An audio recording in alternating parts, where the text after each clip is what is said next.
Qu'est-ce qui est en train de se passer là? Ma vie est en train de s'effondrer. On s'est foutu de ma gueule, on m'a utilisé. Violence économique, violence psychologique. Sans le savoir, j'hébergeais donc quelqu'un, fichier S, qui gardait des armes chez moi, quoi. Les détenus m'appelaient avec leur téléphone caché. Clara te trompe, Clara te trompe. J'apprends qu'en fait, c'est une femme qui est donc accusée de terrorisme, qui est partie 8 ans en Syrie et qui était mariée avec un djihadiste. Tu cachais des clopes dans quoi? Dans ton soutien-gorge? Oui, je cachais aussi des cheeseburgers dans mes chaussettes. Je l'ai fait parce que on me le demandait. Pyramide maudite.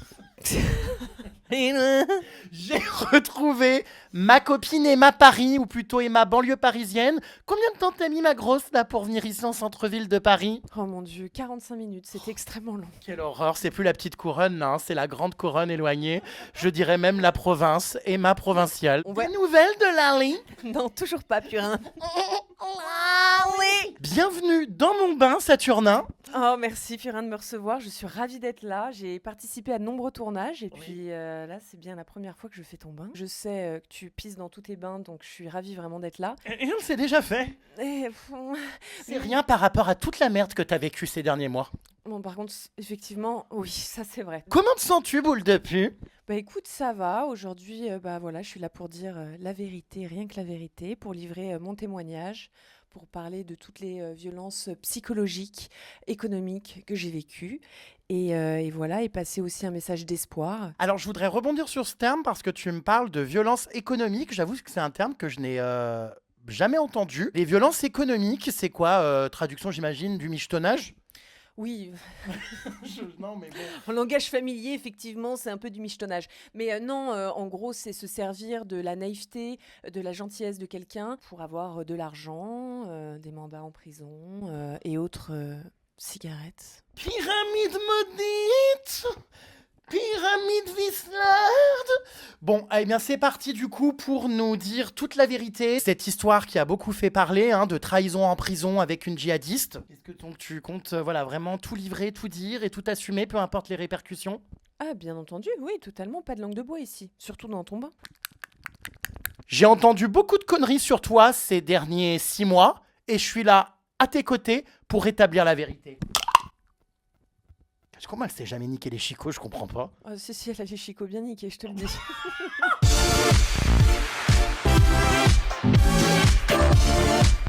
Tu nous gonfles avec tes cheveux, ça va pas commencer, hein. Mais j'ai, en fait... Toutes les 15 secondes à faire des raccords là de tes toiles d'araignée. Voilà, Cheveux effilochés. c'est bon, là, normalement... Tarentule humaine. Pyramide maudite! Tu as décidé de sortir un livre que je tiens donc actuellement dans les mains, Emma Paris, La Source. C'est un livre donc qui te tenait à cœur. Le lien est d'ailleurs disponible dans la barre de description si vous voulez le commander. Il est d'ores et déjà dispo donc sur Amazon. Je vous ai mis le petit lien. Alors le titre, La Source. J'aimerais qu'on explique immédiatement pourquoi ce titre. Il ne s'agit évidemment pas d'une source d'eau, d'un cours d'eau, de la Seine.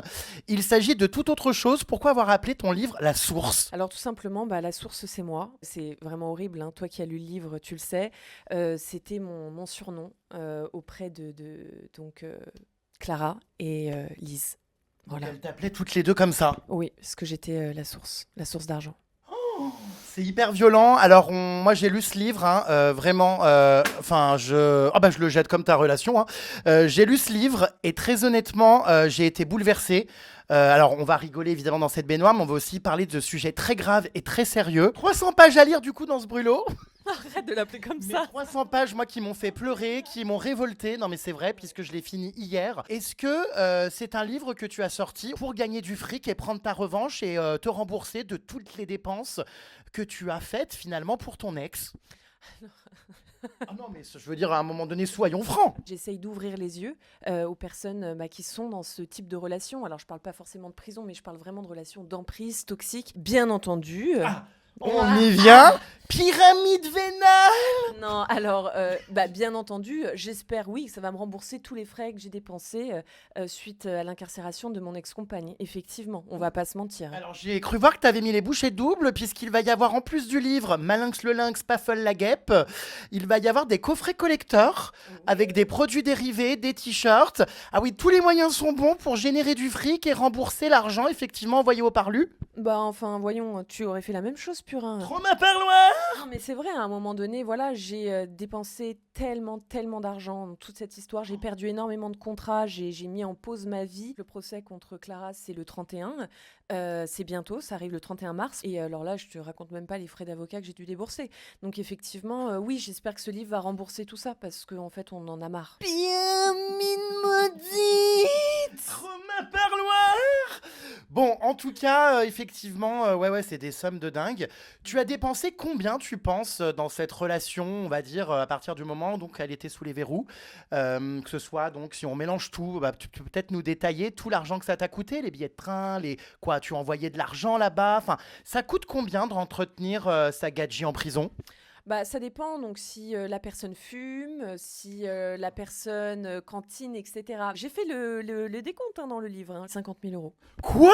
Ouais. Mais c'est énorme. Ah bah oui, c'est énorme, oui, effectivement. Bon, c'est l'amour. L'emprise surtout. C'est toujours plus d'argent, toujours à demander plus. Enfin, en fait, c'était invivable, Mais bon, moi, je m'en rendais pas compte sur le moment. Pyramide Wiesland. Ouais, non, ça commence à faire quand même beaucoup d'argent. Dieu merci, comme on dit, Mektoub, c'est le destin. Heureusement, tu n'as pas fini clochardat et dépouillé parce qu'il y en a qui perdent tout par amour. Bien sûr, ah bah oui, ça je le sais, qui sont carrément sous tutelle et tout ça, c'est catastrophique. Comment tu as rencontré cette fameuse Clara, donc? Elle m'a écrit sur les réseaux sociaux, donc on a commencé à discuter, etc. Et voilà, et on s'est vu très rapidement. Je suis tombée amoureuse d'elle très vite. C'est rigolo quand on voit les photos de ce couple, quoi. On se disait, mais vous n'avez, aucune prestance quand on te voit à une avant-première. Excuse-moi, c'est une vidéo, une photo qui me revient. Quand on te voit habillée, très sexy, à une avant-première, femme fatale et tout, et à côté, moi j'ai cru au départ que c'était un vigile. Avec sa doudoune North Face noire. Qui a osé, pendant cette relation, vous dire que vous allez bien ensemble? Non, mais j'espère personne, parce que la photo est hilarante, je vais bien le reconnaître. Alors, c'est marrant, cette attirance, c'est comme nous chez les gays, il y a des gays qui vont aimer des mecs efféminés ou des mecs plus masculins. Toi, tu n'aimes pas spécialement les filles féminines? Non, c'est vrai que c'est pas trop mon délire, ça me laisse un petit peu froide, un petit peu sèche. Trop mascu. Tu aimes ce qu'on appelle des masques? Exact. Ou des mascus ou des masques? On dit masque, pas mascu, parce que mascu c'est masculiniste. Mais même moi je dis mascu des fois de temps en temps. Ouais, mais sinon, ça fait un peu masque singer. Enfin, c'est vrai qu'on. Non, si on dit masque, on doit dire masque. Donc voilà. Mais d'accord. Oui, moi mon style c'est les masques. Splendide. The Mask. Oui, bon, j'ai la ref. Oh ma boomer. Ouais, c'est ce que j'allais dire, c'est vraiment une ref de vieux ça. Et en Big 2026, on fait encore des blagues aussi gênantes. Les filles féminines, je les trouve très belles, je suis fascinée par la beauté des femmes. Mais tu leur boufferais pas la pépette? Effectivement. Comment ça se fait? C'est dingue ça. Je sais pas, c'est comme ça, purin. Bah c'est comme toi, un mec très efféminé. Est-ce que ça fait monter ta petite statuette? Des nouvelles de Lali? Finalement, les raisons de cette rupture avec Lali, on n'a jamais compris. Mais, pardon, mais je sais que j'ai même pas de souvenirs, j'ai honte, mais ça date tellement, c'est tellement vieux. Boulette de shit coincée sous la chaussette. Nos papillons Célio. Pourquoi ça c'est fini? Mais j'en sais plus, Jérém, j'avais 16 ans. Je vais avoir 30 ans cette année. Putain, oui, ça fait si longtemps qu'on fait cette blague. Mais oui. Mon Dieu. J'aimerais comprendre un truc, qu'est-ce que vous faites? Moi, ça c'est un grand débat. C'est pas trop chiant, plumard? Non. Parce que coller des timbres, stand that. Non, mais au bout d'un moment, je comprends pas. Non, on fait de l'origami avec les draps. Voilà, le ciseau, quoi. On découpe les draps. Et les hommes, c'est no way, toi, maintenant. C'est vraiment les femmes. Bah là, je suis en couple avec une femme, tout se passe très bien. J'espère faire ma vie avec elle, et voilà, c'est tout. Est-ce que tu penses que tu préfères, avec du recul et de l'expérience, être en relation, en couple avec une femme, plutôt qu'avec un homme, et pourquoi? Ah oui, clairement, je préfère être en couple avec une femme. Tout est plus simple, on se comprend beaucoup mieux, c'est beaucoup plus fluide et non, il y a une vraie connexion. Je suis de retour dans ma baignoire pour déterrer tous les dossiers et les cadavres de ton existence et j'ai un cadavre qui me revient en tête, Vlad. Ah oui, sacré cadavre. Alors Vlad, on est assez d'accord, je pense, toi comme moi. Et bon, dans le livre, je trouve que tu lui rends un très bel hommage. Enfin, à la fois oui, à la fois non. Mais il y a quand même un hommage qui lui est rendu. C'est vrai que ce mec, je crois que de toutes tes relations, moi, ça reste quelqu'un que je trouve magnifique. À l'époque, j'ai toujours voulu te le voler. Évidemment, par amitié, je me suis retenu. Mais incroyable cet ex. Bon, t'aurais peut-être pu essayer, hein, peut-être que ça aurait marché. Tu penses? Sûrement. Non, mais voilà, bah oui, effectivement, Vlad, on est restés quelques années ensemble. Les infidélités, toutes les trahisons, etc. Ça a été une relation terrible. Et je pensais d'ailleurs que c'était la pire relation. Que... De ta vie? Merci de pas me foutre le micro dans le monde. Oui, oh bah ça va, tu veux que je te rappelle où tu fous ton pif et tes... Hein et tes babines. Attends, ouais, mais moi j'aimerais pas voir où tu fous ta... Bon, allez. Bon, alors ce Vlad, s'il va pas de main morte, oui, nous ne couchions jamais ensemble, il ne bandait pas, enfin, j'étais hyper surpris d'apprendre ça. Bah, moi j'étais très surprise de le vivre, surtout parce que bon, c'est... Trop dommage pour toi, ma sœur. T'as ça dans ton plumard et putain, mais si mère, quoi, c'est mou comme du pain de mie. Si on baisse pas à 21 ans, on baisse quand finalement? Eh bien, écoute. Jamais. Non mais enfin bon, non mais tu vois voilà, ça a été vraiment très compliqué. Il a vraiment volé les meilleures années de mes seins. Pardon? Et il a volé les meilleures années de mes seins. Ah d'accord, ma grande. Tu penses qu'il était gigolo parce que tu parles de ça dans ton livre? Alors c'est pas je le pense, c'est il l'était. Mais comment ça? Ah bah oui, avant moi il sortait avec une femme qui habitait donc avenue Foch et voilà et oui il était gigolo, il était sugar baby. Sugar, non, mummy. Enfin, mother, grandmother. Sugar. Non, je sais pas, non. Oh, il était avec une MILF. Mother I'd like to fuck. Ouais, effectivement, il était avec une femme, voilà, un peu... Une MILF. damagée. Damagée. Ouais, c'est vrai que bon, voilà, mais bon, après, je ne l'ai pas jugé, je suis restée quand même quelques années avec lui, hein, voilà.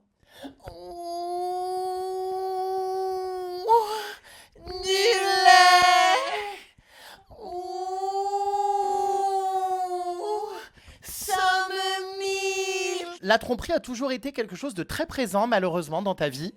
Effectivement, oui, on m'a vraiment manqué de respect toute ma vie. Non, c'est vrai que j'ai été trompée par la totalité de mes relations, j'ai été trompée, ouais. Puisqu'après Vlad et avant Clara, il y a eu un mec avec qui t'es sorti, qui là, c'est encore pire, t'as trompé, mais avec... Une abonnée.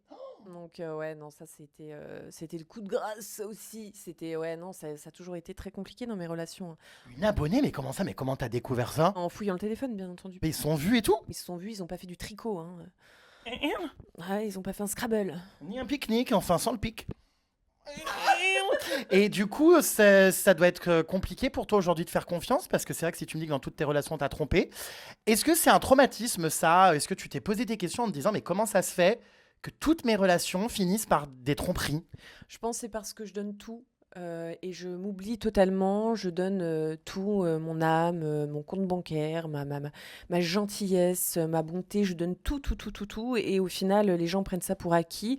Et en fait, ils se disent... de toute façon, elle est con comme un boulon, elle m'aime à en mourir. Bon, je peux faire ce que je veux, elle me pardonnera, quoi. Oh, j'ai beaucoup de peine pour toi. Oh, mon purin. Non, mais c'est vrai, ça fait mal au cœur, je te Ah jure. ouais, mais bon, c'est pas grave, c'est la vie. Hein. Bon, on va en revenir du coup à cette relation avec donc Clara hein, qui fait l'objet quand même, bah, c'est vrai, de ton livre. Hein, c'est ta relation avec elle et puis comment cette histoire d'amour est devenue un enfer. Il y avait pourtant des red flags au début de cette relation.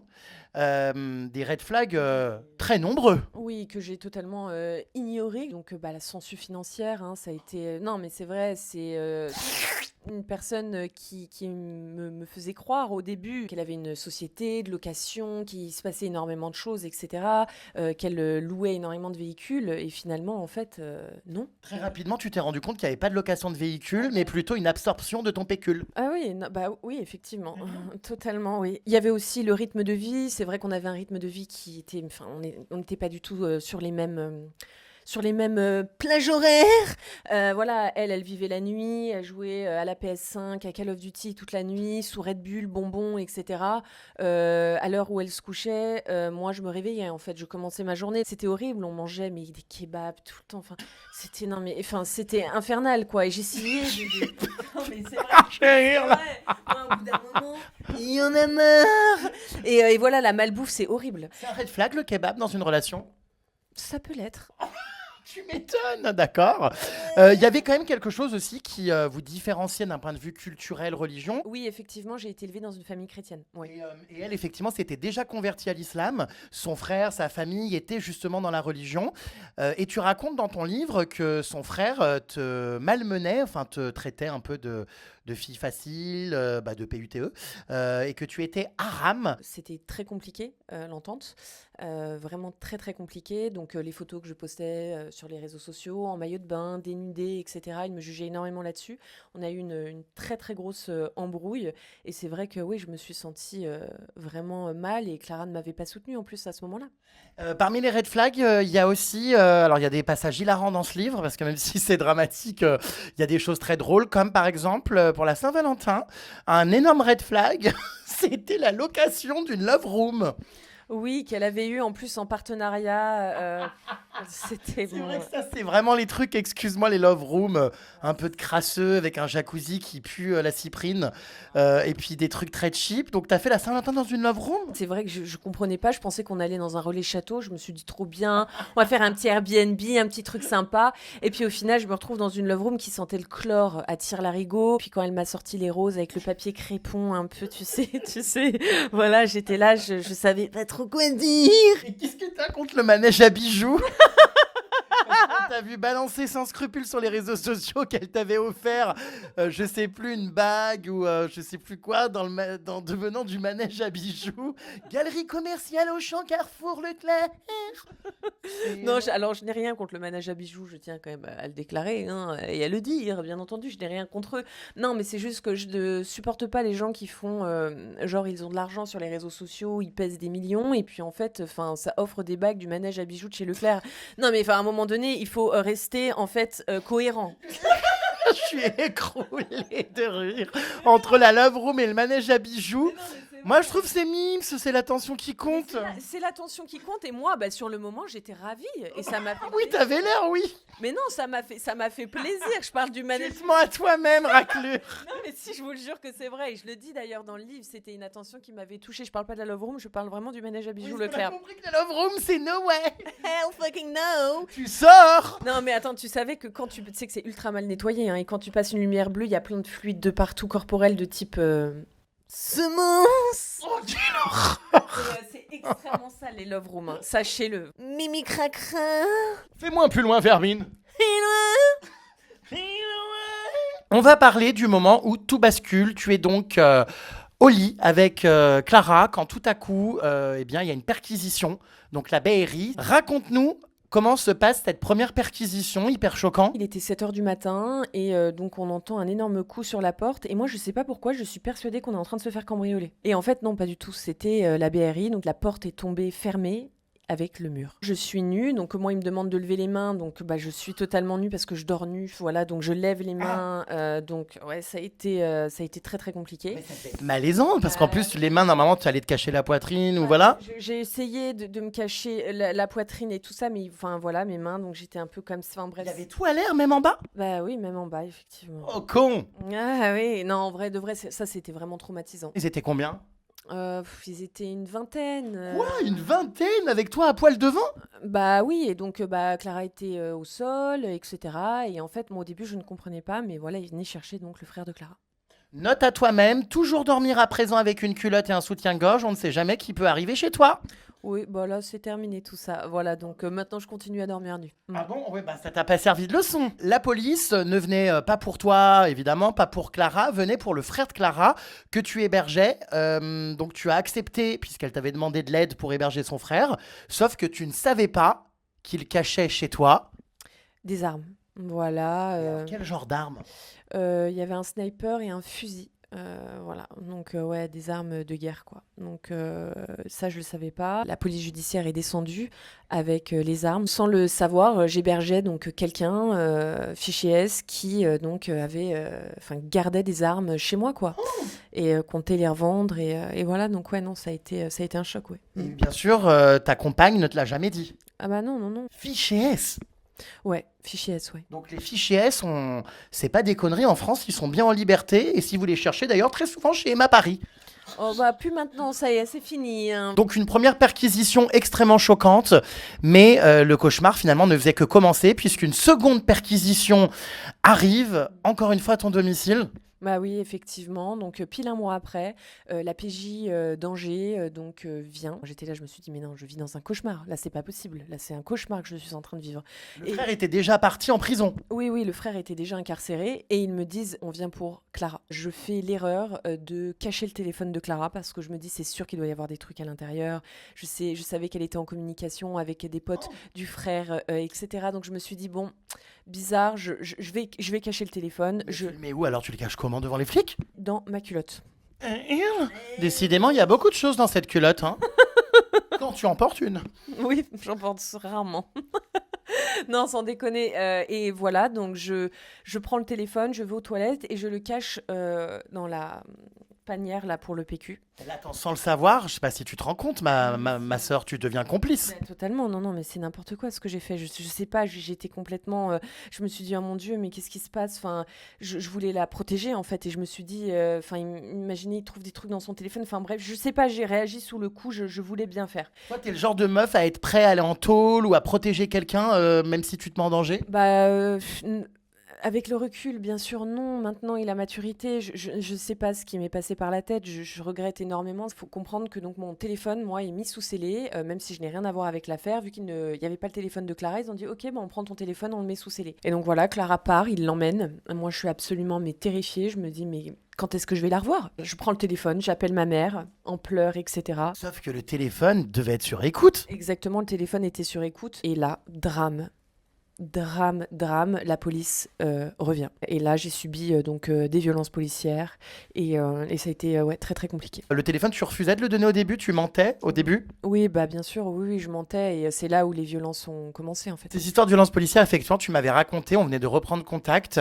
Qu'est-ce qu'ils t'ont fait? Ils t'ont vraiment frappé? C'est absolument honteux ce que j'ai vécu, hein. Ça a été vraiment un enfer. Ils m'ont poussé dans les escaliers. J'ai dégringolé tous mes escaliers, un hématome comme ça sur la cuisse énorme. Ils m'ont donc soulevé par les cheveux après quand j'étais en bas, parce que je suis arrivée en bas de mes escaliers, j'étais complètement sonnée, limite, à perdre connaissance quoi. Et donc ils m'ont soulevé par les cheveux. Ils m'ont dit maintenant tu nous donnes le code. Je voulais toujours pas donner le code. Ils m'ont jeté sur le canapé. J'ai déposé une plainte à l'IGPN. Ça a été classé sans suite malheureusement. Tu as déposé plainte contre la police qui était chez toi ce jour-là? Oui, contre ces policiers qui sont, donc à l'IGPN. Ils ont menacé aussi de tuer mon chien, si je donnais pas le téléphone. Il a chargé son arme, hein, il pointait donc sur la. Il était à 2 doigts d'ouvrir la porte de ma chambre, donc ça a été. Il y avait le chien? Ouais, ça a été horrible. Je hurlais à la mort, mais à la mort, ça a été atroce. Et il se foutait de ma gueule carrément sur mon métier d'influenceuse. Je me rappelle une question qu'il m'avait posée. Il m'avait dit, mais tu vas faire quoi quand tu seras vieille? Tu vas pas continuer à faire ça, faire tes photos en maillot de bain sur les réseaux sociaux, tu seras vieille et moche. Et je lui avais répondu, je ferai de la pub pour de la crème anti-rides et des couches Téna. Par la suite, Clara va t'accuser d'avoir été en prison à cause de toi parce que tu as remis ce téléphone. Elle t'en a voulu d'avoir donné son téléphone. Oui, alors que c'est rigolo parce que au parloir, elle me disait totalement le contraire. Donc bref. Mais bon, ça c'est encore une fois, je pense, son déni à elle, de remettre encore la faute sur moi, de dire quand même, c'est un peu fort de café de dire qu'elle est allée en prison à cause de moi. Oui. À un moment donné, non, s'il vous plaît. Hein, on se calme, on met l'église au milieu du village, que ça cesse. Les barres sur les T et les points sur les I. Mais du coup, elle est partie pourquoi à ce moment-là? C'était pour ces histoires de plâtre le roi Merlin? C'était pour des histoires donc de trafic de stupéfiants, cession, revente de stupéfiants, transport de stupéfiants et association de malfaiteurs en vue donc d'un délit commis de plus de 10 ans d'emprisonnement. On m'a dit plus de contact avec elle jusqu'au procès, donc moi je suis, là c'est la fin du monde.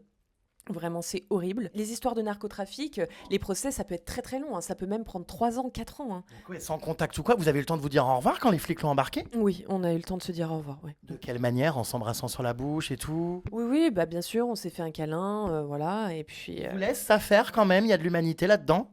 Oui, alors moi je me rappelle, elle était dehors, il finissait de fouiller la maison, je lui ai mis sa veste sur ses épaules parce qu'il faisait très froid, on était au mois de janvier. Tu te retrouves à retourner comme quand tu étais finalement enfant chez tes parents parce que le loft où tu vis est un traumatisme. Donc tu te retrouves dans ta chambre de gosse avec tes posters à te dire mais ça y est, ma vie est complètement en suspens. À partir de là, ma vie s'écroule totalement. Je suis sous anxiolytiques. Enfin, pour la première fois de ma vie, enfin, c'est très très compliqué. Je vis un enfer. Je vis un enfer. Je me suis donc retrouvée chez mes parents à 28 ans. Voilà, à vivre avec eux. Enfin, ça a été ouais, à la campagne, sans permis, sans rien. Enfin, c'était l'enfer. Et voilà, j'ai mis ma vie totalement de côté pour elle. T'as toujours pas le permis d'ailleurs. Non. Ah, mais à ton grand âge, enfin, non mais je comprends pas. Cette histoire décidément n'aura servi de leçon à aucun point. Non, je compte le passer cette année. Oui. Mm. Mais à ce moment-là, les voisins, parce que c'est tout ce qui s'est passé, toutes ces perquisitions et compagnie, le voisinage, tout le monde assiste à tout ça. Enfin, quels sont tes rapports avec tes voisins? Bah, actuellement, ils sont très tendus. Oui, je peux bien te croire, surtout depuis que je débarque pour faire des enquêtes et filmer le portail cassé par Pyramide Whistler. Ah ouais, que je reçois des recommandés du syndic. Putain, l'enfer. Oh. Ah ouais, non. J'ai pas vraiment ressenti du soutien dans tout ça. J'ai dû d'ailleurs bloquer certaines personnes du voisinage qui me harcelaient. Oui, je hurle qui t'envoie des screens de mes stories. Mais qu'est-ce qu'il fait? Il est en train de filmer dans la résidence alors qu'on ne reconnaît absolument pas le lieu. C'est de nuit, c'est ma tête. Enfin bon, bref. Oui, non, c'est sûr, mais bon, voilà. Alors tu te retrouves, c'est ça, du jour au lendemain, à être femme de détenu et à préparer des sacs. Je décide donc de faire une demande de parloir. À mon grand étonnement, la demande de parloir est acceptée. Et alors là, ça va te faire rire, Jérém, hein. Ah oui, bah, je suis allée à la foire fouille, hein, acheter des sacs. Moi, j'appelle ça des sacs de prison, mais c'est un peu des sacs de voyage, entre guillemets, où tu peux stocker des choses, etc. Quoi, la foire fouille? Parce qu'il y avait que à la foire fouille que j'ai trouvé ces sacs. Fallait que tu lui prépares, c'est ça en fait, tout son matériel d'incarcération? Bah, c'est pas son matériel, mais il fallait que je lui ramène des vêtements, tout simplement. Il fallait que, bah voilà, qu'elle ait des vêtements, qu'elle ait ses propres vêtements, qu'elle puisse, voilà, lire. Je voulais lui ramener des DVD, des CD, enfin bref, bon, Des tout. DVD, des CD, mais on parle de quelle année là? On est en 2012? Bah oui, mais c'est la prison, hein. Il n'y a pas les smartphones, tu peux pas. Il n'y a pas, hein, bon bref. Hein. Oui, bien sûr. Il y en a, hein, et puis ils sont, bon bref, bien cachés. Non, mais bien entendu qu'il y en a, mais ce que je veux dire, c'est que là, sur le papier, ils vont pas dire, enfin, tu vois ce que je veux Oui. dire, voilà. Donc, oui, t'es obligé d'apporter des CD ou des DVD. Et donc, moi, bah, c'est ce que j'ai fait, j'ai apporté énormément de CD, hein. Mais des CD de quoi? Enfin, je comprends pas. Des de musique. Mais qui, par exemple? Ça m'a coûté une couille, une joke, parce qu'en fait, tu pouvais pas faire des compilations. Tu sais, je me suis dit, vas-y, à l'ancienne, comme dans les années 2000, tu fais des compilations avec toutes les musiques du moment. Ah non, il faut que ce soit sous scellé et tout, genre fermé et tout ça. Donc, je me tapais tous les Carrefour, les Cultura, mais puis personne n'achète des CD, enfin, qui achète des CD. C'est un monde qui m'était totalement inconnu. Enfin, je me retrouve là-dedans. Enfin, moi, j'ai 28 ans, 29 ans. Enfin, je suis là, mais je me dis, mais mon Dieu, qu'est-ce qui est en train de se passer? Ma vie, elle prend un autre tournant. Il y a un an pile, j'étais à Tahiti, à Bora Bora, sur une plage, en train de bronzer cul nu. Et là, je me retrouve au parloir à Carquefou. Donc, le premier parloir se passe. C'est très, très compliqué. Je ne sais même pas comment ça se passe. Bien sûr, personne nous explique comment ça se passe. On doit remplir des formulaires, etc. Si on a prévu d'assassiner le président, enfin bref, bon, on se croirait à l'aéroport. Voilà, donc ma vie pendant 7 mois, c'est ça. C'est donc des allers-retours Paris-Nantes. J'allais la voir en prison. Je dormais une nuit sur place. J'allais la voir le lendemain et puis je repartais le soir même. Quand tu arrives pour la première fois comme ça, donc à la prison de Carquefou, oui, je sais pas pourquoi ce nom nous fait rire. Je crois que tu l'as rendu hyper culture populaire. Carquefou, hein, personne connaissait jusqu'à présent. Maintenant, voilà. Tu arrives donc à Carquefou, où se trouve la prison. C'est quoi tes premiers sentiments, le décor, les gens, les premiers gens que tu vas voir? Je rencontre donc les agents pénitentiaires. C'est vrai que ils sont très durs, mais bon, après, c'est normal, hein, c'est leur travail, hein, ils peuvent pas être souriants, accueillants, hein. On parle quand même d'une maison d'arrêt, d'une prison, donc c'est sûr qu'ils vont pas t'accueillir avec le sourire, quoi. Ils sont aimables comme des portes de prison. C'est exactement la blague Et que ça, j'allais c'est vrai faire. ou pas? Est-ce qu'il y a de l'humanité des gens? Parce que toi, tu n'es pas incarcéré, je veux dire. Ou est-ce que les gens sont fermés? Non, ils sont fermés, ils peuvent pas être gentils avec les gens. Ils sont aimables comme des portes de prison. Donc effectivement, voilà, pas de gentillesse, pas de passe-droit, rien du tout. Voilà, très dur, très fermé, voilà. Et ça te fait bizarre, toi, tu arrives dans ce monde comme ça, j'imagine c'est la première fois de ta vie que tu entres dans une prison. Bah oui, totalement. Franchement, comme je te dis, c'est atroce. Bah, c'est la misère, quoi, tu vois ce que je veux dire? On est tous dans la même merde, on est là, on va voir quelqu'un d'incarcéré, c'est très dur psychologiquement. Il y a des gens qui pleurent, enfin, et je te jure, tu ressors de là, t'es en dépression, quoi. En fait, je me dis, mais qu'est-ce que je fous là? Comment se passe ce premier parloir? Donc c'est des pièces avec donc on est seul, hein, c'est pas comme aux États-Unis où tu sais on se voit derrière des paravents là, voilà, hein, tous côte à côte. Est-ce que vous avez des rapports intimes dans le parloir? Ça va pas, mais bien sûr que non, c'est interdit puis c'est surveillé. Ah bah non, mais alors ça lol, parce que moi Liam m'a raconté qu'elle avait eu un gosse, elle est tombée enceinte dans le parloir et elle a couché dans un parloir, hein. Bah oui, oui, c'est possible. On appelle ça les bébés parloirs d'ailleurs. Oui. Bien sûr. Alors moi personnellement non, je trouve que c'est très très sale, hein. Il y a des chewing-gums collés partout. Enfin il y a des moutons Enfin je comprends pas comment tu peux coucher dans un parloir. Vous Personnellement, avez jamais rien fait? non, jamais jamais. On était toutes les deux dans des états pas possibles. Enfin surtout moi, on n'était pas là en mode bah viens on fait l'amour. Enfin non. Oui, j'imagine que vous aviez pas envie de vous titiller non. le carpaccio, ouais, c'est clair. Non, mais enfin, on pense à autre chose. Bah ouais, on n'avait pas trop envie de se toucher les filets de bœuf, quoi. Enfin bref, voilà, moi j'arrive au milieu de tous ces gens. Je m'étais habillée un peu comme une connasse parisienne, donc avec mon long manteau noir, avec mes collants, mon petit sac Louis Vuitton. Je voulais être belle pour ma compagne. Je pleurais tellement, j'étais, bref, j'étais dans un état mais catastrophique. Je me trouvais extrêmement laide et je me suis dit, mais tiens, pourquoi pas, pour la première fois de ma vie, faire des injections de Botox. Voilà, dans un moment pareil de ma vie, catastrophique. Donc quoi, le front, les babines? Le front, alors les babines, c'est de l'acide hyaluronique, hein. Mais c'est marrant, t'avais des drôles de priorités pendant cette période dramatique. Ah non, mais c'est souvent dans les moments comme ça où voilà. Dans cette prison, tu te retrouves évidemment confronté à des gens, à des profils. Tu vois passer pendant tes parloirs des détenus. Quels sont les pires profils? Il y avait des nanas, on leur donnait vraiment le bon Dieu sans confession, et puis au final, elles étaient là pour actes de barbarie, viol en réunion, enfin des trucs, mais j'étais choquée quoi. Durant l'incarcération de Clara, j'ai été menacée de viol, menacée de mort. J'ai dû déposer plainte plusieurs fois à la gendarmerie du village de ma mère. Qui te menaçait de meurtre et de viol? Les détenus, de vol aussi, hein, voler toutes mes affaires, etc., mes machins, enfin bref, c'est... C'est ton ex. Je croyais que c'était ton cul. Non, elle est au fond de l'eau, c'est pareil. Oh, Pyramide coulante. Bon. pyramide vicelante. Bon, mais qu'est-ce que fait elle est sous l'eau? Bon, bref, c'est pas grave. Ça fait longtemps, remarque, qu'elle a pas sorti la tête de l'eau. Les gitans ont été pour toi quand même une source de soutien. Et tu t'es retrouvé d'ailleurs dans tout un tas d'histoires à leur côté. Il y a une énorme communauté gitane à Nantes. C'est des gens qui m'ont accueilli, qui ont été adorables. Voilà, tout de suite dès mon premier parloir, je me suis retrouvée. Enfin, il y a eu des anecdotes que je raconte d'ailleurs dans le livre très très bien. Il y a eu un mort malheureusement, voilà, et donc ils ont volé le corps pour le mettre dans la caravane. Enfin bref, ouais, Mais comment ça, voler un corps? c'est une histoire à coucher dehors, c'est une tradition des gens du voyage. Et voilà, en fait, ils le déposent pas à la morgue, il n'y a pas de truc, ils le prennent, ils le mettent dans la caravane. Mais ils l'ont volé à qui, ce corps? Bah, le corps le SAMU était là et ils ont foutu une mandale au mec du SAMU, ils ont pris le corps et ils se sont barrés. Alors, tu as dormi dans les tout premiers parloirs que tu faisais pour rendre hommage, du coup, à ta compagne sous les verrous et pour t'infliger, par amour, on va dire un peu, un manque de confort, un peu comme elle. Tu ne te voyais pas au départ dormir dans des hôtels de luxe. Donc, tu dormais dans ce qu'on appelle, comme une genre d'association de la prison, dans des nuits à 10 euros. Moi, au début, j'étais dans cette optique de je ne voulais rien vivre sans Clara. Je me voyais pas, en fait, aller la voir et prendre un hôtel et voilà, et kiffer ma vie. Et voilà, en fait, je sais pas, je voulais pas. Je ne voulais pas. Par soutien, quoi, vu qu'elle était incarcérée dans dans une cellule, privée de sa liberté. Je voulais pas vivre des choses sans elle. Si elle était restée 10 années en prison, est-ce que pendant 10 ans, tu aurais fait les allers-retours par amour en train? Est-ce que tu l'aurais réellement attendu 10 ans? Je sais pas, oui, je pense. Je sais pas, j'ai pas envie de dire n'importe quoi. Après, c'est vrai que ça a été...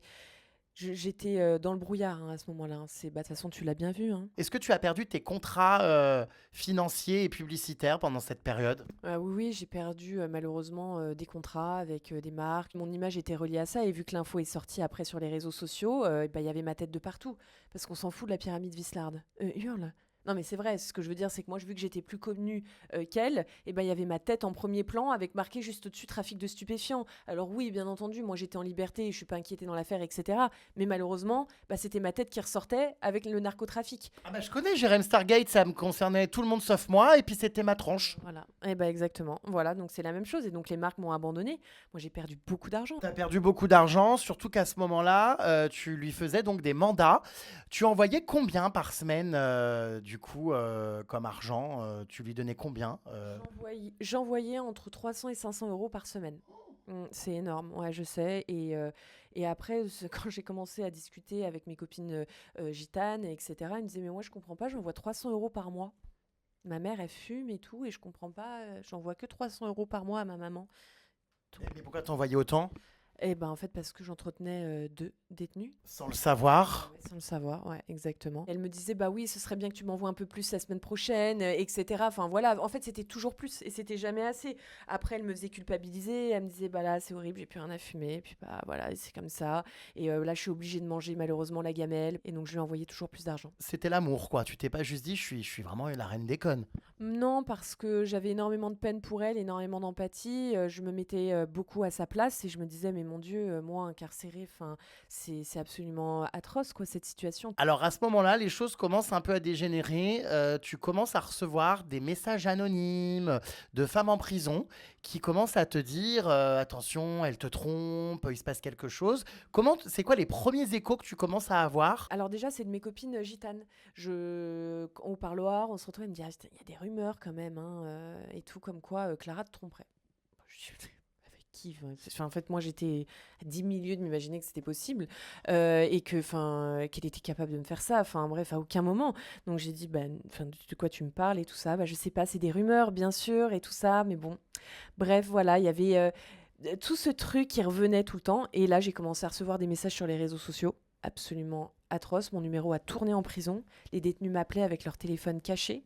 Donc à la maison d'arrêt de Carquefou, hein, d'autres femmes m'appelaient en me disant Clara te trompe, Clara te trompe, Clara te trompe. Moi, en fait, le problème, c'est que j'étais dans le déni complet. J'étais persuadée que les gens voulaient nous séparer, voulaient que Clara soit malheureuse, et voilà, ils voulaient détruire notre couple. Enfin, j'étais dans le déni. J'étais dans le déni. Clara me jurait sur Dieu, me jurait sur son neveu qui avait 2 ans, sur sa mère, que c'était faux. Et voilà, et c'était des disputes à n'en plus finir au téléphone, sachant que l'heure coûtait 10 euros à la cabine. Et bien Qui sûr, payait? bah moi, sans blague. Voilà, donc Putain, toi, bonne, hein, ça s'écrit vraiment avec un C. effectivement, ouais. Un jour, tu étais dans mon salon parce que quand Clara était en prison, on se voyait souvent, tu venais chez moi et je me rappelle que tu étais dans mon salon et que bah, j'assistais à vos coups de fil. Enfin, j'avais entendu, tu sais, ce que vous vous disiez et tu commençais à lui parler mais il paraît que tu fumes des cigarettes avec Lise, que tu travailles plus à la boulangerie de la prison parce que tu veux rester avec elle, tout ça. Et je me rappelle que c'était assez agressif les réponses, mais n'importe quoi, mais c'est faux et que du coup, bah, t'osais plus trop lui demander.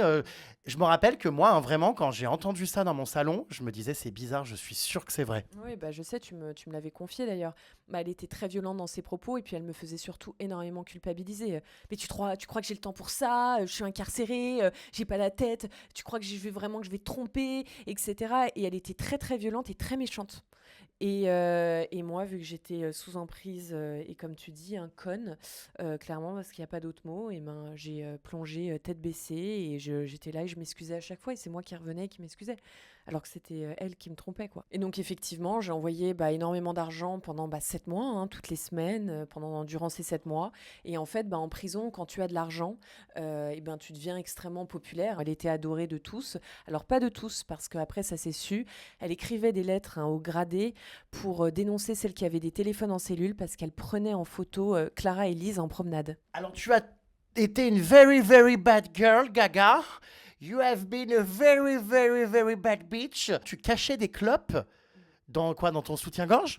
Oui, carrément. Alors, je raconte ça dans le livre. Je cachais aussi des cheeseburgers dans mes chaussettes. Ça va super, hein, le goût du cheeseburger, quoi, putain. Ah bah c'est un cheeseburger édition limitée McDonald's, oh yep. Alors, je tiens à le dire, je le mettais pas sous ma plante de pied. Ah, ils sont immondes, range ton 43 là, quelle horreur. Non, arrête, je fais du 40. Mais c'est vrai que là c'est horrible, là. Mais tes pieds sont... C'est ça qui me griffe depuis tout à l'heure, mais je comprends mieux. Mais c'est des griffes de Golden Retriever. Enfin, c'est... Bah arrête, t'abuses, purin. Quelle horreur, t'as des pieds absolument immondes. Tu te fous de ma gueule, sors les tiens. Ah, on s'en fout. Ouais, bah voilà. Moi, ils sont très très bien, il n'y a aucun problème. Ils sont Mais qu'est-ce que c'est ça depuis tout à l'heure qui m'arrache? Et t'as foutu des sûr. cheeseburgers là-dedans? Bah c'est bien, au moins ça découpé directement les parts. Non, alors non, je tiens à préciser. Non, mais attends. Je tiens à préciser que je me mettais, en fait, tu sais, donc t'as ta chaussette et au niveau de la cheville. C'est un délit, hein, ne faites pas ça, hein, c'est extrêmement grave, vous n'avez pas le droit. Hein. C'est quoi le délire? Avoir caché des cheeseburgers dans sa chaussette? Bah oui, t'as pas le droit de ramener quelque chose en prison, c'est écrit, c'est normal, et voilà. Et moi, je l'ai fait parce que bah on me le demandait. Donc je ramenais des cheeseburgers, je ramenais des paquets de bonbons que j'ouvrais, je faisais des petits paquets de cellophane, et je ramenais des petits bonbons Ne me dis aussi. pas que t'as foutu des téléphones dans ta minette. Non, mais non, ça, non, mais au secours, enfin, merci. À part des tampons, rien ne rentre. Enfin, oui. Et les straps, Bon, arrête. les doigts, Voilà, oui. le nez, Bon, venez. les boucles d'oreilles. Bon, ah oui, donc tu as caché quoi d'autre? Plein de cigarettes, mais où alors? C'était surtout les cigarettes que je ramenais, voilà. Donc je les cachais dans mon soutien-gorge, je les cachais dans mes chaussettes aussi. Pareil que pour les cheeseburgers, côte-côte. Et puis voilà, ouais, non, je ramenais ça. Et en fait, c'était toujours plus. Au début, c'était un paquet par parloir. Après, c'était 2 paquets. Après, vous voulez 3 paquets. Je lui disais, non, mais en fait, là, stop, à un moment donné. Enfin, Après, t'es devenu backpacker, quoi. Tu transportais l'équivalent d'un sac à dos de voyage pour 6 mois dans tes chaussettes et ta culotte. non, mais c'est dingue comme on peut être ingénieux, par contre, parce que moi, tu sais que ça, enfin, les cachettes, je les ai découvertes toutes seules, quoi. J'ai pas regardé des tutos comment cacher des cheeseburgers dans ses chaussettes pour les faire passer au parloir, quoi. Sans le savoir, tu cachais d'ailleurs et prenais des risques pour sa nouvelle amoureuse. Ah bah c'était surtout pour sa nouvelle amoureuse, oui. Effectivement, parce que l'argent que j'envoyais plus les cigarettes au parloir, mais en fait, enfin, moi, il me disait, je fume énormément parce que je stresse, je suis pas bien, et donc voilà, et c'est pour ça, j'ai peur, et je suis angoissée, et machin, donc je pensais qu'elle fumait, tu sais, énormément de stress, et Pinocchio. effectivement, ouais, ouais, le long tapait l'entrée de la prison, quoi. Ouais. Tu t'es fait prendre. Et oui, une Alors, fois. pas par ta compagne, pour le coup, mais par la sécurité. Alors là, Alors, je me suis pas fait prendre moi. En fait, c'est Clara. Elle a eu une fouille intégrale et ils ont trouvé donc des cigarettes sur elle. Et en fait, vu que je lui avais donné 2 paquets, elle avait forcé pour avoir 2 paquets. Ils lui ont dit mais le deuxième paquet il vient d'où? Et puis bah elle a bégayé et puis bah moi c'était absolument ultra humiliant ce moment. Donc on est dans la pièce à attendre avec toutes les autres familles de détenus. Et puis d'un coup, famille d'Acosta Bastos, là vous vous mettez là. Et donc tu sais quand t'es rappelé, ton permis de parloir saute. Tu n'as plus de parloir. il a sauté. Et oui, il a sauté, ouais. C'était horrible. Je pouvais plus la voir et tout. C'était Pendant combien de temps? pendant une semaine, en vrai, ça n'a pas duré très longtemps, heureusement. Et en fait, elle est sortie très très rapidement après ça. Elle est sortie 2-3 semaines après. Donc bon, voilà. T'en as pris des risques, hein, ma coquine. Hein. Et ouais, ma salope. Et pendant tout ce temps, des nouvelles de Larry? Bah écoute, aucune, toujours, mon purin. Elle t'a pas soutenu. Non, non, bah après, il y avait très peu de gens au courant. Hein. Tu finis par apprendre le prénom donc de cette personne avec qui tu te fais tromper, donc une certaine Lise. J'apprends qu'en fait, c'est une femme qui est donc accusée de terrorisme. Voilà, qui est partie 8 ans en Syrie et qui a été mariée avec un djihadiste. Et voilà, et a été rapatriée en France et incarcérée, bien entendu. Elle a eu donc un enfant avec un djihadiste qui serait donc mort lors d'attentats. Enfin, Je crois qu'il était connu en plus, c'est ça, pour être particulièrement cruel dans ses exécutions. oui, en France, ils l'appellent la machine à tuer. Donc, moi j'apprends ça, je me dis mais mon Dieu, mais c'est pas possible. Donc là, elle me tromperait avec ça. Et en fait, et donc là, je suis encore plus dans le déni. Je me dis non, c'est pas possible. Sauf que si. Et puis le pire de tout ça, c'est qu'il faut savoir que je la croise moi au parloir. Sans savoir que c'est elle. Bah, sans savoir, j'ai un petit doute parce que donc toutes les détenues, elles venaient me faire coucou par la fenêtre, par le hublot, etc. Voilà, elles me faisaient ça. Et c'est une des seules qui a tracé, pour pas me voir, pour pas me regarder, qui a tracé. Et puis après, donc je me suis retrouvée avec sa mère, donc qui était venue voir sa fille, donc Lise, à attendre qu'on nous ouvre la porte dans cette petite salle d'attente. Voilà, et sa mère qui me dit Clara et Lise s'entendent très bien. Hein. Et moi, là, je me dis, là, il y a un truc, là. Vous vous retrouvez en UVJ. UVF, pardon, si c'est pas une lettre, c'est l'autre. Unité de vie familiale. Donc là, clairement, la détenue sort de sa prison. Ce sont des petits appartements, voilà, mais c'est dans la prison. Hein. Vous passez un vrai moment intime ensemble, en fait, en dehors du parloir. Exactement, oui. Et là, tu la trouves très bizarre. Ouais, bah très bizarre, c'était pas du tout comme d'habitude, mais encore une fois, je me voilais complètement la face, parce que je me suis dit, bah c'est l'incarcération, la prison, l'endroit qui fait que, mais oui, extrêmement bizarre, distante, pas du tout comme d'habitude, tous nos délires, tout ça, c'était y avait plus rien, il y avait plus cette complicité, voilà. Et en fait, parce que j'avais été remplacée, tout simplement. Et elle était amoureuse de quelqu'un d'autre et elle jouait un rôle avec moi pour que je continue à lui envoyer de l'argent et voilà, clairement. Un jour, donc en août, je reçois l'appel de l'avocate qui me dit qu'il y a une caution à payer et Clara sort. Combien Donc, la caution? je me suis dit, mais on est aux US ou ça se passe comment? Je pensais que c'était illégal en France. Je Ça pensais existe? Ah ouais, c'est Ben oui, dingue. je pensais qu'il n'y avait pas de caution, mais si. Donc je me suis dit, ça va être encore pour ma pomme. Combien? Bref, Combien ça on te demandait? 14 000. Et je me dis, enfin, tout ça, c'est fini. Et c'est derrière nous. Et je vais enfin la retrouver. Et on va finir notre vie ensemble. Parce que je me dis, après cette épreuve qu'on a passée, c'est sûr qu'on va s'aimer plus fort que tout. Que nenni. Et voilà. Donc bref, on fait l'aller-retour avec ma mère Paris-Nantes. Donc voilà, on va la chercher. Et alors là, Avec le chien, je lui avais fait un petit panier avec des Red Bull, des bonbons, toutes les choses qu'elle n'avait pas en prison. Moi, j'étais trop heureuse. J'avais qu'une hâte, c'était de la retrouver. Je me suis dit, voilà. Et donc, ça y est, elle sort de prison. Elle est sortie vers midi, je me rappelle. Voilà. Et elle était là et tout. Et je la vois et je lui saute dans les bras. Et tout de suite, elle me repousse immédiatement. Donc, alors moi, en plus, je m'étais fait les retrouvailles 1 milliard de fois dans ma tête. J'étais persuadée. Enfin, tu sais, tu te fais un film pour te rassurer, te sortir un peu de ta merde que tu vis tous les jours. Tu sais, tu te dis les retrouvailles vont être géniales, on va se sauter dans les bras et s'aimer. Elle m'a repoussée. non mais toi vraiment jusqu'au bout, t'es vraiment maudite quoi. Et vraiment, pour le coup, pyramide maudite, pyramide vislarde. Et donc, je comprends pas. Et elle me dit, non, faut qu'on aille plus loin et tout. Donc, elle avait tous ses sacs, la foire fouille, là. J'étais là. Bon, je l'ai aidé à porter ses sacs. Enfin, moi, j'étais décontenancée. Enfin, je me disais, mais bon, voilà. Et on s'est éloigné. Mais La foire fouille, ça m'écroule, Zabé. Les sacs, la foire fouille, je vois l'image. Enfin bon, bref. Ah oui, moi aussi, je l'ai, l'image, ouais. On embrasse la foire fouille qui, malgré elle, est devenue sponsor officiel des prisons. Exactement, merci la foire fouille. Donc on sort, on s'éloigne et elle me dit voilà, je veux pas qu'on nous voit, nous embrasser, il y a des agents et tout, je veux pas qu'on nous voit, les bleus, les matons, je veux pas et tout. Donc moi, je suis là, donc elle me fait un câlin, on s'embrasse vite fait. Mais en fait, le truc est retombé, tu vois ce que je veux dire? C'était nul et ça m'a mise ultra mal. Et là, j'ai compris qu'il y avait un problème. Mais bon. Il était temps. Après 150 000 red flags et 150 000 messages pour te dire elle te trompe. Et là, tu vois qu'elle pleure dans la voiture. Donc tu te dis, putain, dingue. Moi, j'ai jamais vu donc Clara pleurer. C'était la première fois que je la voyais pleurer. Et je me dis, elle est tellement heureuse en fait de me retrouver et de sortir de prison. Bien non, elle pleurait parce qu'elle quittait sa femme en prison. Donc on fait le trajet retour, on arrive à la maison, etc. Bon, je vois qu'elle est un peu à côté de la plaque, elle est très éteinte. Je suis en train de me démaquiller, ma mère me dit Clara est au téléphone avec quelqu'un, elle hurle, elle est dans le salon, elle est complètement hystéro. Je dis qu'est-ce qui se passe? Donc je descends, je vais la voir et je la vois, mais le sourire aux lèvres, ultra joyeuse, en train de dire mais non et tout, en train de discuter. Je lui dis mais tu es au téléphone avec qui? Et elle était au téléphone avec d'autres détenus. Qui avaient donc des téléphones à la maison d'arrêt de Carquefou. Et en fait, je vois qu'elle est heureuse d'avoir de leurs nouvelles et que, en fait, moi, je n'existe pas. Ouais, sa vie est restée en prison, en fait. Tu vas découvrir, du coup, que toute la nuit... alors, déjà, est-ce que vous avez des rapports ou pas? Alors, ces questions sur les rapports, ça La devient... voiture de ta mère, cette pauvre femme, sur la banquette arrière, dans un champ, au milieu des oies et du purin. Purin!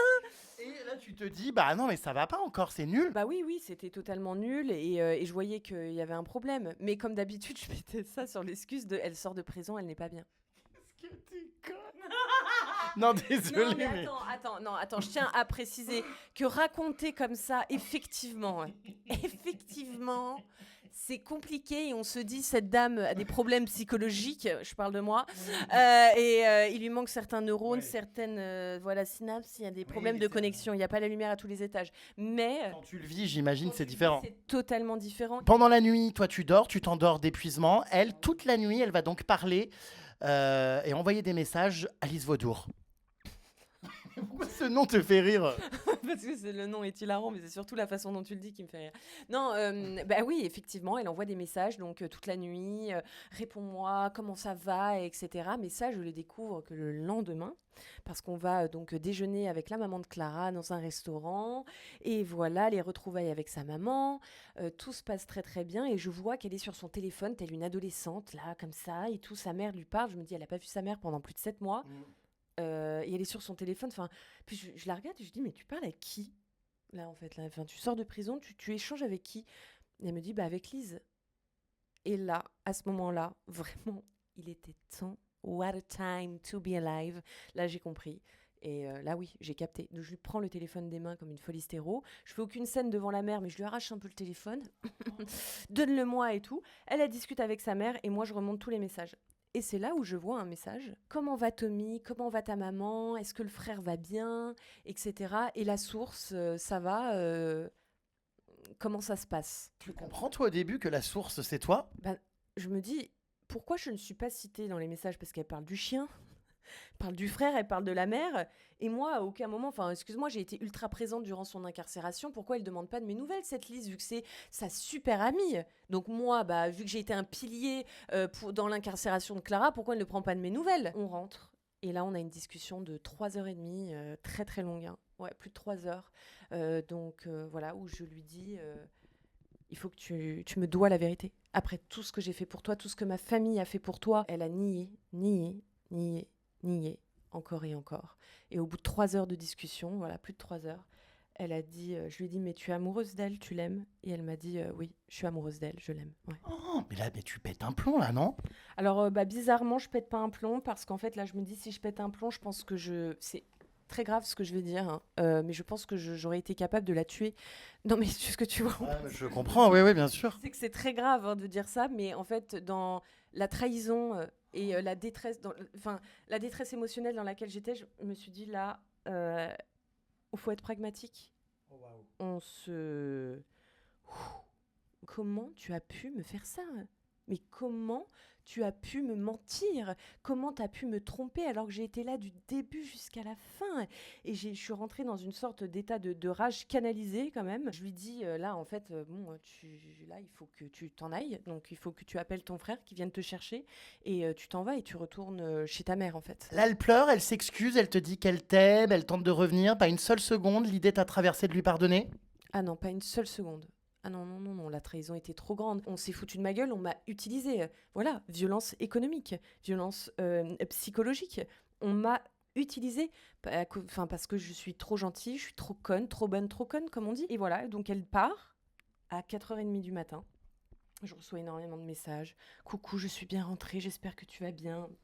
Je suis tellement désolée pour ce qui s'est passé, etc. Elle se confond en excuses dans ses messages. Moi, je calcule pas. Je me réveille à 8h du matin, donc j'ai pratiquement pas dormi. Je suis dans un état catastrophique. Je me dis, mais qu'est-ce qui est en train de se passer là? Ma vie est en train de s'effondrer. J'ai mis ma vie en pause pendant 7 mois. J'ai perdu tellement d'argent, mes contrats, mes machins. Enfin, bref, tout ça, tout. Et pour une personne qui n'en vaut même pas la peine, qui m'a chié à la gueule, parce qu'il n'y a pas d'autre mot, quoi.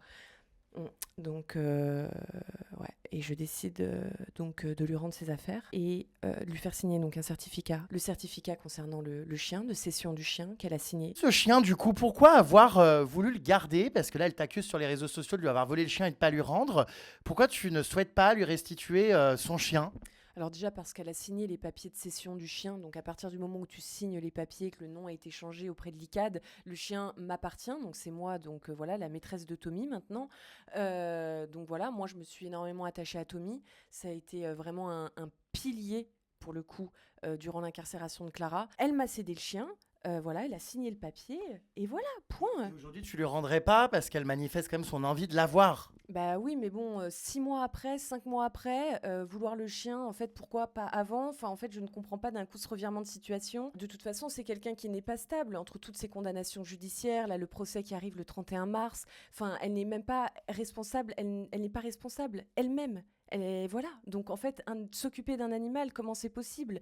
Elle vit, on ne sait même pas où elle vit, chez sa mère, chez d'autres gens.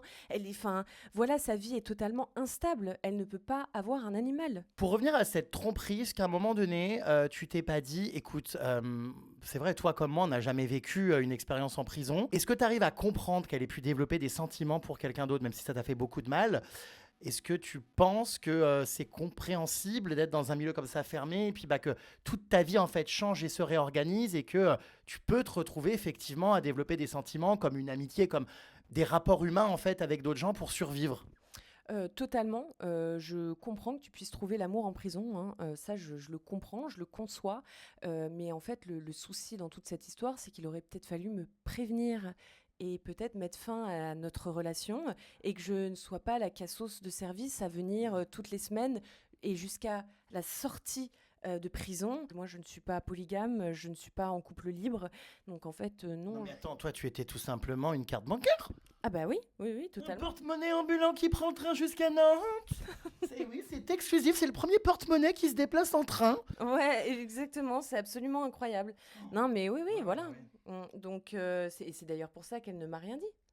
Voilà. Tu as dénoncé le fait que sa nouvelle compagne, Lise Vaudour, détienne un téléphone en cellule. Pourquoi avoir décidé de t'en prendre à Lise et pas la principale fautive au final, c'est Clara? Je m'en suis pas prise à Lise, hein. Voilà, j'ai juste cité son prénom et j'ai dit que oui, elle avait un téléphone en cellule. Je rappelle juste les faits de son incarcération. Elle est incarcérée pour des faits de terrorisme. On parle donc d'une femme qui est partie 8 ans en Syrie, qui a un téléphone en cellule. Enfin, je sais pas, le Bataclan, voilà, on en a marre en fait des attentats. Je pense que tout le monde est d'accord. Une personne donc accusée de terrorisme avec un téléphone en cellule. Enfin, je sais pas. Moi, j'ai peur pour ma vie, pour la vie d'autres personnes. Enfin, stop, on en a marre des attentats, que ça s'arrête. À partir du moment où tu balances cette histoire de téléphone donc dans sa cellule, Gérald Darmanin eh bien, s'empare un petit peu de l'affaire, puisqu'on le voit sur des chaînes d'infos, tout ça, être questionné sur le sujet. Et une enquête, du coup, en découle. Est-ce que tu pensais que ça allait remonter comme ça jusqu'à la politique? Quand j'ai vu que Darmanin a pris ça au sérieux, je me suis dit, putain, je suis dépassée par les événements par contre, hein. À ce moment-là, quand j'ai vu que sur CNews, sur BFM, ça en parlait, je me suis dit, bon, voilà. Du coup, qu'est-ce qui s'est passé? On lui a confisqué le téléphone? Donc du coup, une enquête a été menée, plusieurs fouilles ont été faites dans la cellule de Lise et ils ont trouvé, oui, un téléphone et plusieurs cartes SIM. Elle a été condamnée à 15 mois ferme parce que c'était pas la première fois qu'il trouvait des téléphones dans sa cellule, elle s'était déjà fait choper avant. Donc condamnation assez ferme, mais bon, encore une fois, accusée de fait de terrorisme, enfin, on parle pas d'un vol de conserve. On t'a vu également avec Gabriel Attal récemment en train de faire des birils comme deux adolescents attardés. C'est un ami, enfin, vous avez l'air très proche. Tu es très dur. Alors oui, c'est une connaissance, voilà. Qu'est-ce que vous faites ensemble, des bouffes? Alors ça peut nous arriver, mais c'est surtout, je faisais une visite de l'Assemblée nationale. C'était sympa, on a décidé de faire un petit biril et voilà. Et qu'est-ce qu'il en pense de tout ça? Il a suivi? Ouais, oui, oui, il a suivi, ouais, bien sûr, on en a Je parlé crois un qu'il peu. a fait la trend d'ailleurs avec la fameuse bouteille de Red Bull. Ouais, ouais, exactement, il a fait la trend avec la canette comme ça, là. Darmanin et Gabriel Attal, j'ai l'impression qu'une future carrière dans la politique t'attend. Et ma Paris pour déceler toutes les tromperies en prison. Bah non, parce que alors vu le temps que j'ai mis pour la trouver, franchement, non, ça ira. Passez-vous de mes services. C'est vrai que t'étais pas le clébard qui reniflait le mieux la merde. Non, mais c'est vrai que bon, j'avoue que bon. C'était pas la chips la plus croustillante du paquet, effectivement. Toi, c'est vrai que t'as fait aucun média, t'as pas parlé, t'as refusé les propositions de quotidien des médias, mais elle n'a pas arrêté. J'avoue que bon, on a tous vu son arrivée sur un espèce de bolide de type, c'était quoi, un quad? Un Can-Am, une moto à 3 roues. Bon, bref, dans Quotidien, pour venir décrire sa relation du coup en prison comme étant iconique. Qu'est-ce que tu as pensé de ces interventions télévisuelles? Est-ce que tu penses qu'elle est contente de tout ça et qu'elle entretient ce buzz? Oui, bien sûr, je pense qu'elle entretient ce buzz, mais c'est surtout qu'elle était, je pense, ravie de faire ce plateau télé. Elle s'est empressée d'aller sur Quotidien et elle était ravie de faire cette interview et enfin d'avoir la lumière sur elle Et voilà, bon, pour faire une intervention télé aussi pitoyable, pour dire que sa relation est iconique, enfin, je sais pas, elle aurait pu peut-être dire autre chose et exprimer peut-être un petit peu de remords ou peut-être, je sais pas, ne pas s'exprimer du tout. Voilà, peut-être se terrer dans un trou. Des fois, il s'agirait de fermer sa gueule. Voilà, effectivement, ouais. Bon.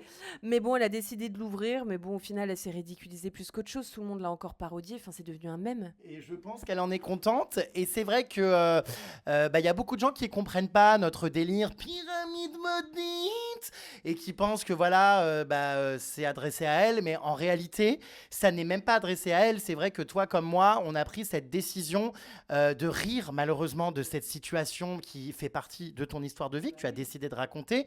Le pyramide maudite, c'est que de base, on avait prévu d'aller en Égypte en voyage et qu'en fait, on en a rigolé parce que notre voyage en Égypte qui était prévu avant toutes ces histoires dont on parlait depuis plusieurs temps s'est transformé en pyramide maudite, donc on en rigole. C'était avant tout pour en rire et pour dédramatiser le sujet. En attendant, elle, par contre, c'est pas son cas parce que elle, justement, incite à la haine et au harcèlement et tout ce qui est donc de revenge porn, etc. Là, hein. Alors on va en parler de tout ce qui se passe depuis effectivement quelques mois. Ça part très très loin. Tu es victime d'un harcèlement pour lequel tu as déposé plainte sur les réseaux sociaux. Qu'est-ce qui se passe concrètement?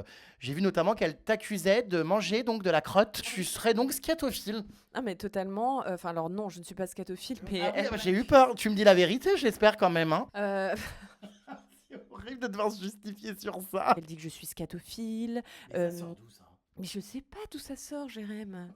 Enfin, elle dit qu'elle est allée en prison à cause de moi. Il ne faut pas manger du caca, je te l'ai déjà dit. Hein. Tu vas pas faire comme toutes ces influenceuses à Dubaï. Ah non, Je peux te faire confiance sur ça, tu m'assures ne pas en consommer. Jérém. Non mais Non. Mais non, je ne mange pas de caca, Jérém. Bon, mais, Mais enfin. j'espère, ça sort d'où? Mais j'en sais rien, ça sort de son esprit tordu, elle est complètement folle, la prison lui a tapé sur le système, je sais pas, elle est devenue complètement tarée ou elle l'était avant et cachait bien son jeu, je sais pas, elle a le vice dans le cul. Ah d'accord, ma grande. Mais ça sort d'où? Pourquoi elle invente des trucs comme ça? En fait, elle veut totalement me détruire, elle veut me nuire, elle veut que tout le monde me tourne le dos et je ne comprends pas toute cette haine envers moi, alors que, enfin... Pardon, mais la seule personne qui a été trompée ici, c'est moi. Moi, j'ai été là pour elle, pour toute sa famille, pour son frère, à envoyer de l'argent, à être gentille, à les aider, à tout faire pour eux. Je ne comprends pas cet acharnement. Elle me fait peur dans son comportement. Je me dis, mais qui est cette personne? Qui j'ai fait rentrer dans ma vie? Début janvier, elle décide de faire des lives avec son demi-frère, que je ne connaissais absolument pas, et en fait de vendre des photos de moi nue et des sextapes sur son Telegram. Voilà, donc je dépose plainte le 19 janvier pour ces faits. Voilà, donc de revenge porn payant, de harcèlement, cyberharcèlement, d'incitation à la haine, tout ce qui est atteinte à la vie privée, diffamation, etc. Dans ces lives, donc c'est de pire en pire, hein, c'est crescendo, hein, tous les soirs, des lives absolument atroces. Il y en a même un qui a duré plus de 6 heures, où elle ne parle que de moi en boucle. Mais elle est terrifiante, hein. Franchement, c'est clairement, enfin, on voit qu'elle a des réels problèmes psychologiques. Et elle veut, comme elle dit, détruire ma carrière. Enfin bon, quelle carrière? Et hurle. C'est bien, tu as beaucoup de recul sur ton palmarès. Oui, détruire quoi? 3 TikTok en train de faire du playback? Non, je rigole, mais c'est vrai que ça va loin. Notamment, elle t'accuse aussi d'avoir été accro à la drogue. Ouais, totalement. Alors, elle dit que je prenais des substances, etc. Elle a même dit une fois dans un live que j'avais fait donc une overdose et qu'elle avait dû appeler le SAMU, je sais pas quoi. Enfin, sérieux, c'est à se demander où elle trouve toute cette imagination. Je suis assez fascinée d'ailleurs. Et là, c'est parti encore plus loin puisqu'elle t'a menacé de venir chez toi. Elle est vraiment venue. Un soir, je ne sais pas ce qui lui prend, elle décide donc de poster mon adresse sur les réseaux sociaux et de dire Emma, j'arrive dans 30 minutes, sors de chez toi. Donc moi, immédiatement, j'appelle le 17, une brigade arrive, un équipage arrive, et au moment où on était en train de déposer plainte, elle s'est vraiment pointée devant chez moi. Voilà, donc en fait, on appelle ça un délit de flagrance. Donc en fait, la BAC du Kremlin est partie l'intercepter devant chez moi. Voilà, et Elle n'a pas été fine, elle s'est faite cueillir comme une fleur. Bah non, mais surtout qu'elle a tout filmé sur les réseaux sociaux. Enfin, je n'ai pas compris en fait. Enfin là, je me demande où était son cerveau. Elle est partie en garde à vue pendant environ 72 heures, voilà, avec son demi-frère. Le procès donc aura lieu le 31 mars à Créteil. Elle va être jugée donc pour le cyberharcèlement, l'atteinte à la vie privée, le revenge porn Et bah voilà, la diffusion de mon adresse sur les réseaux sociaux, ma mise en danger, qu'on appelle ça des violences intrafamiliales. Comment ça, des violences intrafamiliales? Du coup, j'ai pas trop compris ce motif. Aux yeux de la loi, on a été ensemble et donc on est plus vulnérable quand on a connu quelqu'un dans l'intimité parce que elle sait plus de choses, elle a vu plus de choses, elle a pu prendre en photo, etc. On appelle ça des violences intrafamiliales. Tu attends quoi exactement et est-ce que tu redoutes cette nouvelle confrontation avec elle? Est-ce que tu sais que tu vas la voir? Je suis pas ravie de la voir, hein, effectivement, bien entendu. Tu Voilà. comptes lui dire bonjour? Non, je pense pas que là il y a de bonjour à dire, non. C'est plutôt au revoir. Oui, c'est plutôt à jamais. J'aimerais qu'on lui enlève l'utilisation des réseaux sociaux, qu'elle ne soit, en fait, vu qu'elle n'est pas apte à avoir un comportement raisonnable, normal, elle a un comportement d'harceleuse, de personnes dangereuses sur les réseaux sociaux. J'espère que oui, ils vont lui enlever l'utilisation des réseaux. J'espère que la justice va reconnaître que c'est un danger pour la société. Elle peut s'en prendre aussi à quelqu'un d'autre, faire ça à quelqu'un d'autre, de peut-être plus faible entre guillemets psychologiquement, qui peut clairement mettre fin à ses jours. De toute façon, dans les vidéos, dans les lives qu'elle faisait, son demi-frère a dit de toute façon si elle se suicide, elle l'aura cherché. Parlant de toi, Ouais, totalement, ouais. tu as dû voir qu'elle avait été jugée d'ailleurs dans une autre affaire récemment pour avoir vendu de la fausse drogue, c'est-à-dire avoir vendu du plâtre Leroy Merlin. Puis elle s'en amuse sur les réseaux sociaux, elle fait plein de TikTok. C'est quand même dingue, on a l'impression que jamais rien ne sert de leçon, aucune condamnation ne fait écho. Non, effectivement, on voit sa débilité, on voit à quel point elle prend ça à la légère, elle se moque carrément des juges, elle en rigole, elle est fière. Elle est fière de ça, d'avoir arnaqué des dealers, hein, c'est ça, hein, des grands dealers. Voilà, moi j'aurais peut-être peur pour ma vie finalement, parce que bon, je sais pas, ça rigole pas trop dans le narcotrafic. Hein. Donc d'arnaquer d'autres dealers, je sais pas, je m'en vanterai pas personnellement sur les réseaux sociaux, mais bon. Pyramide plâtreuse. Dans toute cette tragique histoire, est-ce que bien au-delà donc de la personne que tu aimais qui t'a causé beaucoup de tort, est-ce que tu trouves qu'il y a eu des personnes qui ont eu une responsabilité à jouer dans ton malheur ou dans ta mise, on va dire, en insécurité? Bah oui, totalement, plusieurs personnes. Alors je pense là principalement à Bastos parce que c'est le plus récent qui a partagé les vidéos que mon ex a fait sur ses réseaux sociaux, mon adresse, on voit tout, donc ma boîte aux lettres, etc. Je l'avais appelé en le suppliant, en lui disant s'il te plaît supprime, etc. J'étais exténuée, j'en pouvais plus. D'ailleurs je l'ai appelé, il était en live, hein, le live est dispo sur les réseaux sociaux. C'était en spotlight sur Snapchat. Donc je lui ai dit, il faut enlever ça. En fait, c'est atroce. Enfin, il y a mon adresse qui tourne, tout le monde voit. Enfin, il faut arrêter de relayer mon adresse. Enfin, s'il vous plaît, quoi. Et il me dit, il faut que je finisse mon live et je l'enlèverai. Très à l'aise. Donc voilà, je me réserve le droit de déposer plainte. Je vous avoue que j'attends déjà le procès, etc., de voir tout ça, mais je me réserve le droit, oui, finalement, de déposer plainte contre Bastos, oui. J'ai l'impression que sa personnalité, tout le monde s'en fout, en fait. Il essaye un peu de clasher tous les gens, tous les influenceurs, les gens de télé-réalité sur les réseaux sociaux. Vous l'avez mis un râteau il y a quelques années. Oui, effectivement. D'ailleurs, en live, il avait dit que c'était totalement faux, sauf que malheureusement, pour lui, je garde toutes les preuves. Et je me réserve aussi le droit de déposer plainte contre Aquababe. Bien entendu, Anis Zitouni, que je pense malheureusement que tu connais très bien. Lui, donc il a sorti l'incarcération de Clara, comme quoi Clara me trompait en prison. Il a été très très dur. Il a toujours dit qu'il me détestait sur les réseaux sociaux. Je pense que c'est parce que je suis ton amie. Mais ouais, il a été horrible à mon sujet. Donc il y a de nouvelles procédures judiciaires qui arrivent là. J'ai l'impression que tu vas faire comme moi, passer ta vie dans les tribunaux. Tu verras, il y a du chauffage, on n'y est pas si mal en hiver. Pas mal. Ok, de toute façon, on se croisera dans les couloirs. En tout cas, une chose est sûre, c'est qu'avec toutes ces histoires, ça nous aura bien rapprochés parce qu'on s'est revus pile poil pendant cette période-là. Et j'avoue que j'espère, en tout cas, j'aurais réussi à te sortir un peu la tête de la merde. Et c'est vrai qu'on a quand même malgré tout rigolé pendant ces périodes de drame. Bah oui, complètement, ça nous a vachement rapprochés, c'est vrai. Et moi, durant l'incarcération de mon ex, t'as été une bouffée d'air frais. J'ai d'ailleurs fait un chapitre te concernant qui s'appelle Jérém Mastar. Oui, j'ai pleuré hier en le lisant. Oui, ça m'a énormément ému. Oui, tu m'as envoyé des messages vocaux en pleurant. Et oh, mon putain de purin. Non, mais c'est vrai que tu m'as vachement aidée. J'étais moins seule, même si c'était sur la fin. Enfin voilà, ça m'a vachement aidée. Moi, j'ai été révoltée. Hein. Tu sais que mon soutien était sincère. Enfin, je souhaite à personne de vivre ça. C'est immonde. Je sais même pas comment tu es encore en vie. Bah, oui, c'est vrai que, bah, avec le recul, maintenant, je me dis: «Voilà, c'est une histoire, je passe à autre chose».